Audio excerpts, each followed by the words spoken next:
Book discussion, Angle of Repose by Wallace Stegner, a novel. Now, this is a novel, let's be clear, so it's fiction, but it's a lot more than that. I think there is a lot of autobiographical, uh, you know, ten, scenes in there. There's a lot of history here. There's politics, and I would say most importantly, this is an artistic masterpiece. And for all those reasons, I think this is a masterpiece. In my opinion, this is one of the ultimate American novels of the 20th century. Now, Stegner himself, I think, needs no introduction. He's definitely a very well-established writer in literary circles. Uh, but I still want to point out that the artistry with which he works here, and both the language and the techniques that he's using. For example, he's the novel's written in the I person, and then there is this reflection on his grandmother, and then there are scenes that he's reflecting that are in real time, and then there are actual real time scenes. It's really interesting the way he plays with time, the way he plays with the present and the history. Like, you could even add a metaphysical dimension to this novel, which is, okay, what does time actually mean? What happened 100 years ago still is influencing me today. I'm actually here today as a product of those events, and the way I reflect on those events also determines those events. So I think maybe if I had to pinpoint the most value creation that this novel produces, it's really it sheds a light on history. I think that's it. And the person, the main character in the novel, is a historian, and I think Wallace Stegner himself was a historian. I mean, he's obviously a literary person. He's taught literature at various universities, but he's actually a historian. And it brings me to a quote by a gentleman that I forgot his name, but he said that the best history is always written in novels, and I think Wallace Stegner is a perfect example. So this is a masterpiece. It warrants, I think, much more than just a brief summary or something like that. So my attempt here is to hopefully give this book its due credit. I happen to be actually at the Stanford campus recording this, so there's a bit of an aura here also. Wallace Stegner was, I think, for about 25 years teaching creative writing at Stanford. So that's definitely part of the allure that he has to me. I think for me, the West Coast is, to paraphrase one of the scenes in this book, it's infected with vision. People in the West Coast like to stand on platforms waiting for trains that haven't even been built yet. And sometimes those trains arrive and sometimes they don't. And I think that's something that I resonate with very deeply. So those are the kinds of things that I would definitely point out. But just to finish this intro, I think this is a masterpiece, and the reason it's a masterpiece is because it really clicks all the important boxes that, in my opinion, a piece of literature should click. First, it's an entertaining, interesting story. It's an artistic oeuvre. It's political. It's philosophical. It's historic, and it's social. So it has all these academic values that I think we all share when we read novels. I think we want to expose ourselves and our inner archetypes, to paraphrase Jung, into the real world. And I think novels are a nice catalyst for that. This is not even on podcast. It's June 16, 2025. This is Crit Delco. For the day, the fund is up 1.5%. Excuse me, the market is up 1.5%. For the year, we are down 15%. The market is flat. We are underperforming by 15%. Book discussion, Angle of Repose by Wallace Stegner. like I said, there are many dimensions to this book: a philosophical, a historical, a social, a political, and an artistic. And I want to start with the historical. To me, that's the most important sort of angle that I could use, pun not intended here. So let's start with that. Uh, it's a historical novel in many ways. First, I think anything Wallace Stegner writes has this sort of reflective aura towards the West. This is what it was. This is what it is today. It's the land of opportunity. It's the land of hope. It's the land of disappointment. It's the land of harshness. It's the land of beauty. All of these very, sometimes contradicting forces play, and for all of us who have been attracted to the West, I think we can all resonate with that. Um, Most importantly, though, and this is just from the narrative of the novel, it's about, so there is a historian actually in the 1970s, an ex-Berkeley professor who is writing a story about his grandmother who emigrated from the East Coast, from upstate New York to the West Coast with her husband, and the husband was an engineer, and his job was to really build the West. I mean, literally build the West. He started as a mining engineer, but then he got involved into irrigation projects in Idaho. And I think it's very clear throughout the novel that this wasn't just a coincidental profession that Wallace Stegner chose for his grandfather. Again, this is all fictional. So his grandfather is an engineer. He's building the West. The West is built by engineers, and there's already this beautiful connection to today, right? Because where is what is the epicenter of engineering in the world? It's still here. It's in the Bay Area. The West Coast is still associated with engineering. Of course, today we're not building irrigation systems anymore, or mining shafts.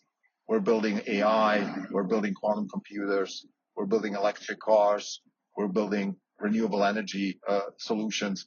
And while we're certainly not the only place where engineering happens, we are the place where vision happens. We are the place where imagination gets embodied in products and services more than anywhere else. Now, I want to give credit to any other region in the world, whether it's Europe or China.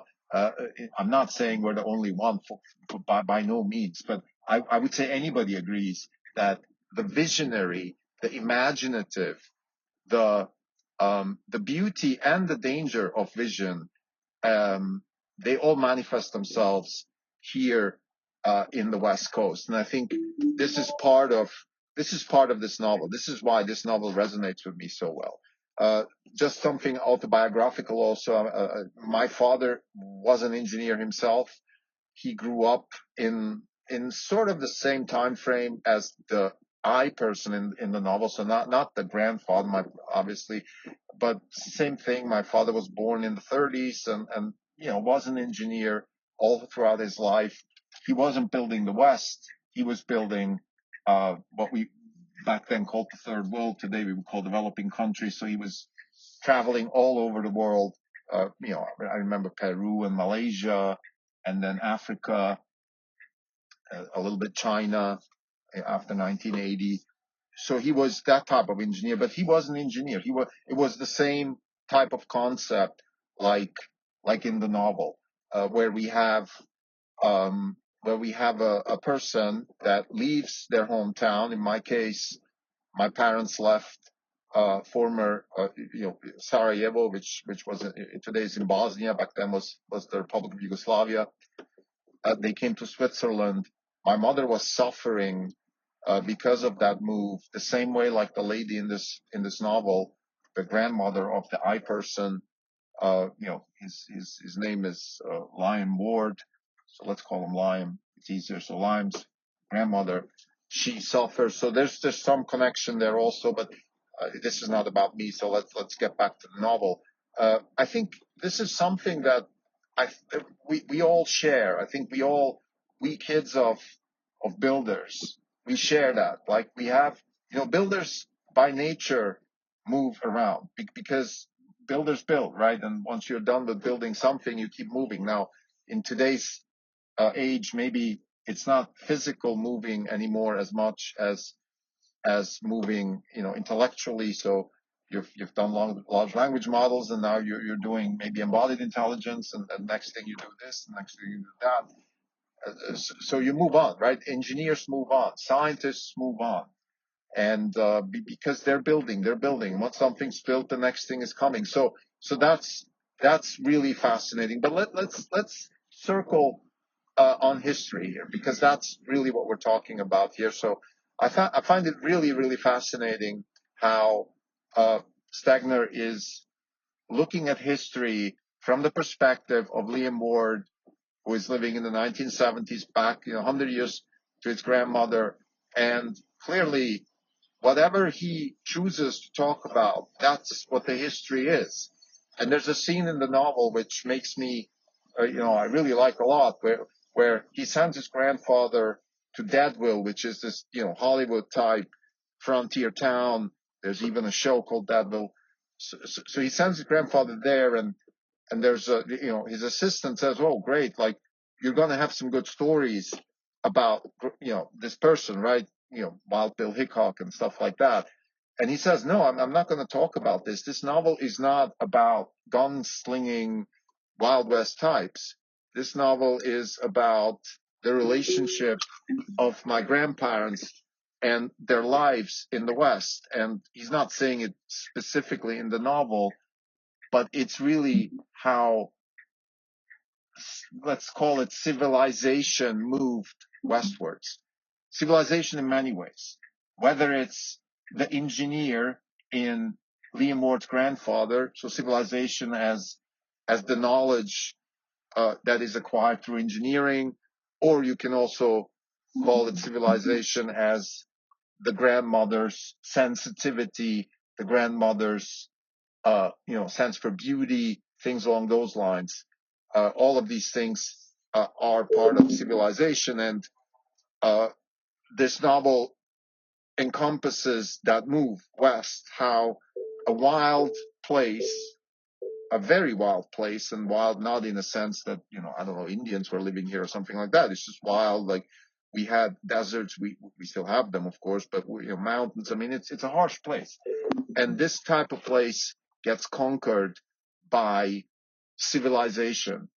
And it's getting conquered from the perspective of a historian. So he's choosing the scenes and the words and the emotions that, appeal to him. And that is the history that we get from this novel. And like every history, it's written by somebody, and that is the history. So the reality, of course, is different. But in other words, also, his own presence is defined also by that history. So there's a recursive relationship between the narrator's presence and history. The history defines the narrator defines the history. So I think this comes across very clearly in this novel, and particularly towards the end. You can see that it's almost like an arch is closing. It's almost like there is no history anymore. There is just a sort of extremely extended presence and embodied in different people, something along those lines. So I think that's, to me, it sheds light on the practice of history, on the validity of history, or the usefulness, or the function, whatever word you like. And I think Stegner, again, he, in my opinion, is a historian.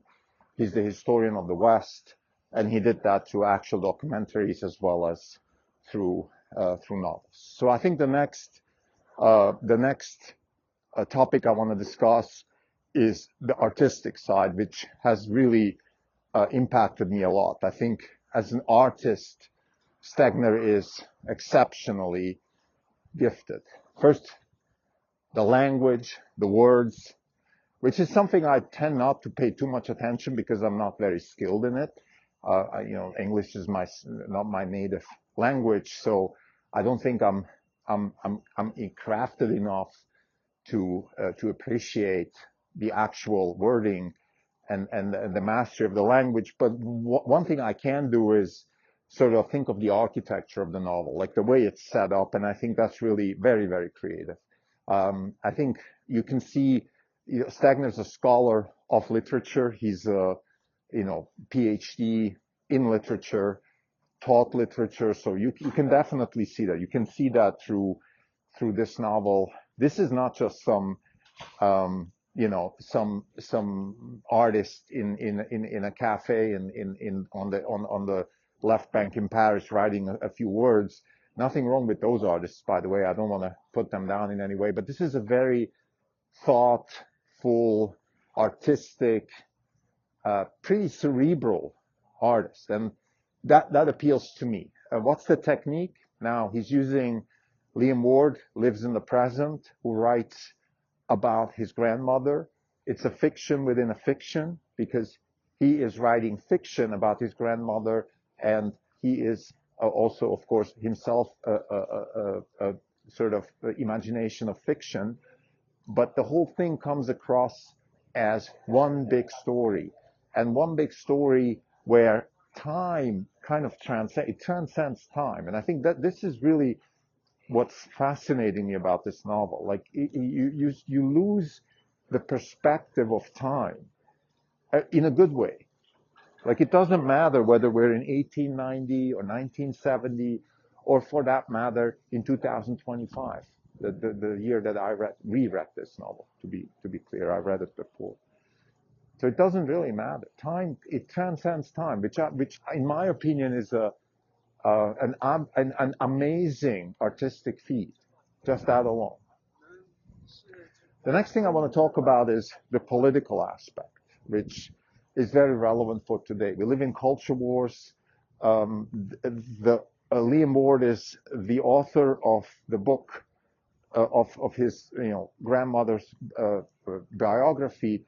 He himself is a professor emeritus from Berkeley in history. And of course, this is Berkeley in the 1970s. So there's a lot of political undertone in the novel. For example, the way the West was conquered, it certainly wasn't this easy, visionary, oh, we're all happy yoga types scene. No, no, no. This was a tough, actually pretty undemocratic, brutal way to conquer the West. Also, people were subdued, people were exploited to some extent, and even, Liam Ward's grandfather himself was in a situation where he had to stand up for his own honor and his own sort of agency, if you will, quit a job, take quite a bit of professional repercussions because of that, accept them. So there was, there's this question of what does it mean to be free? What does it mean to follow your path versus adapt to society? And there's definitely a tension here between the Victorian couple of Liam Ward's grandparents, where the father, the engineer, is the builder, the strong-headed man who does the right thing, who wants to do the right thing, and occasionally misses the point and doesn't do the right thing, but or maybe doesn't do the right thing by his standards. And the mother that has this societal corset almost in her head, or a way to behave, or a way to conform with society.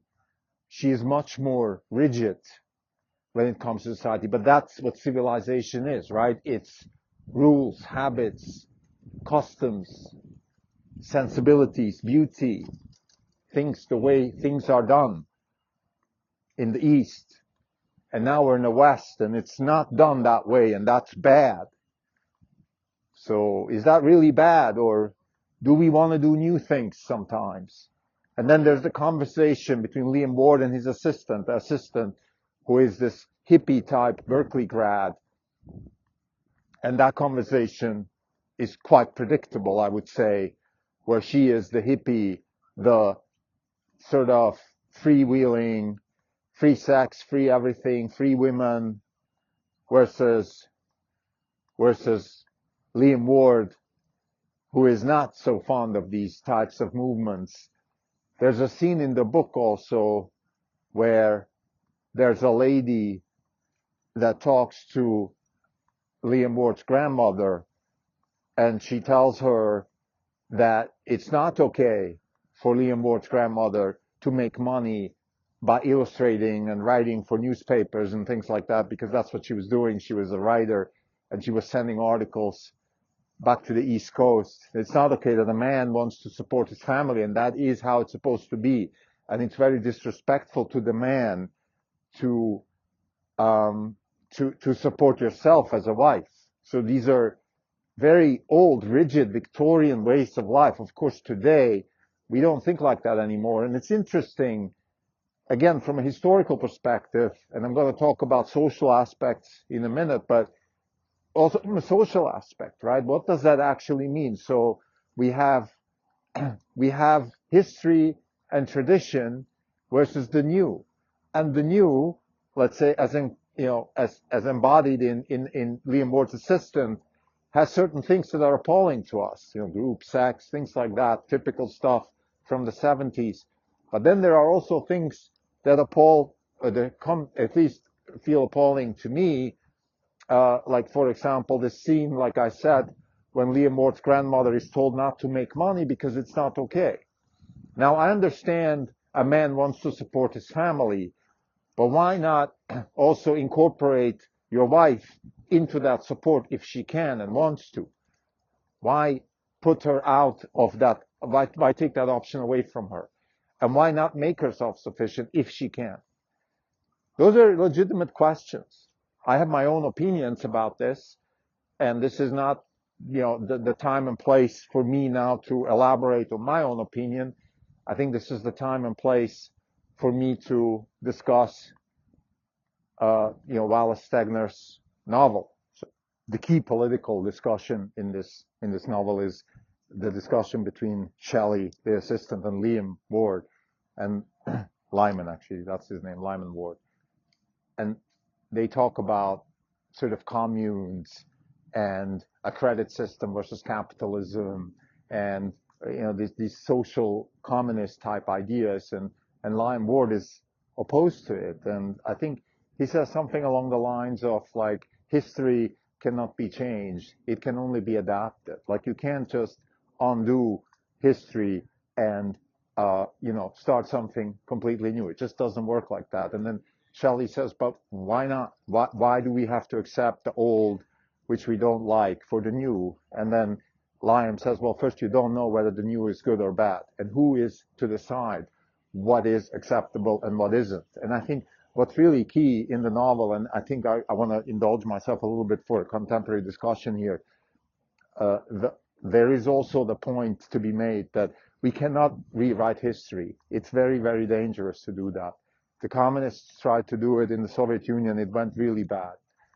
We can also not embed ourselves in a history that we decide or that we invent, such as the Nazis and the fascists, who took history, who took the Valkyries and the Nordic sort of traditions, but then reinterpreted them for their purposes. And I think we were at a crossroads just maybe about 2 years ago, or 1.5 years ago, when Google's Gemini started rewriting history, like, the founding fathers were just for, colored women, things like that.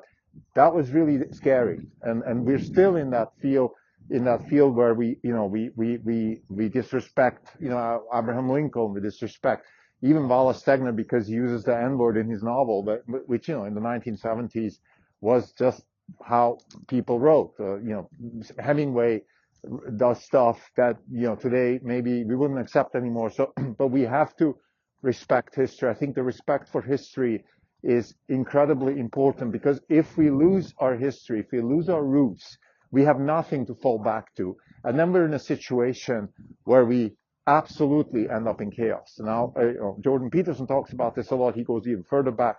He goes back to the ancient history of Greek and Roman history. But he's saying, like, if you don't have a perspective, if you don't have a value system to build on, you are lost. And the value system can only come from our past. We can't reinvent our value system because the chances that we get it right are almost zero. But what we can do, of course, is we can adapt the value system. We can, for example, have women work now. There's nothing wrong with that, but we don't need to abolish work. We don't need to abolish,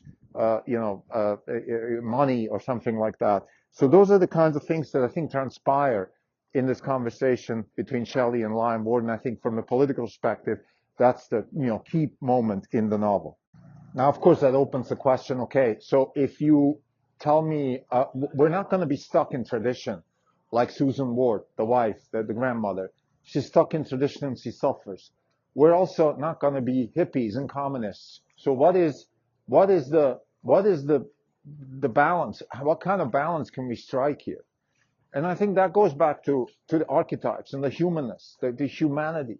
That's why we have humanities. That's why we study humanities, because there are certain things that are human about us. And I think now in the age of artificial intelligence, that is actually transpiring even more. What is human about humans and what is not? And the humanness, we have to keep that, because that is what makes our species what we are. And we have to protect it, and we have to evolve it. So, for example, agency, like the wife wants to work, that is something inherent, that's an archetype. Agency, the right to say, the right to think, the right to imagine, questioning even the most fundamental axioms of life, even in mathematics. Like, why do we accept a three-dimensional space? Do we really live in three dimensions? That is a fundamental axiom, that accepting that it's an axiom, accepting that it's an archetype that we all agree upon, and then maybe we can think about something else. Accepting social norms, accepting the fact that maybe, Susan Ward, she should be working. What's wrong with that? Accepting, just starting to accept that something can be changed. That's when it begins, and that's how history evolves. That's when it begins, because that's when we can actually accept them or change them. But just overthrowing everything is not okay. So understanding our limitations, let's say, what's wrong with money? What's wrong with capitalism? Even accepting that there's something wrong and then working with it, that's the path forward, and not overthrowing everything just because there are some flaws with it.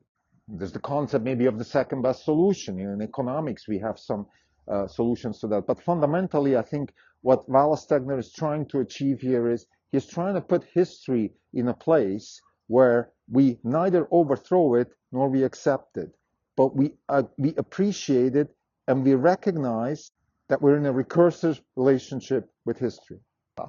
I want to end this synopsis, or this review, or whatever you want to call it, with a few words about the title itself, The Angle of Repose. I don't think it's a good title at all. It's an off-putting title, because you can't imagine what that means. It's a very cerebral title, and I think it reflects the cerebral character of Wallace Stegner's writing in general. I mean, that's how he writes. I mean, his whole book is very cerebral, and unfortunately, the title comes across like that. By the way, most of his titles are like that. The spectator bird, again, what does that even mean? So he's got that, I would say, very opposed to, let's say the Russian big novelists. They are amazing with titles. I think Russian literature, you could almost just leave it with the titles, Crime and Punishment, Anna Karenina, War and Peace. These things almost stand by themselves. You don't even have to talk about anything else. I like Somerset Maugham's titles, the Narrow Corner, the Razor's Edge. They obviously need more explanation, but they sound cool. This title is very cerebral. However, it's a very beautiful title. What is Angle of Repose? It's the angle at which a pile of sand stops rolling. So it's kind of like the angle at which life stops, the horizontal, right? Death. Death not just in the physical embodied space, but also in the intellectual, in the social, political space. When unrelated items get together, they move down the arch of time, and then at the angle of repose, they stop moving. I think this is a beautiful, beautiful imagination of what this novel is about, an imagery, a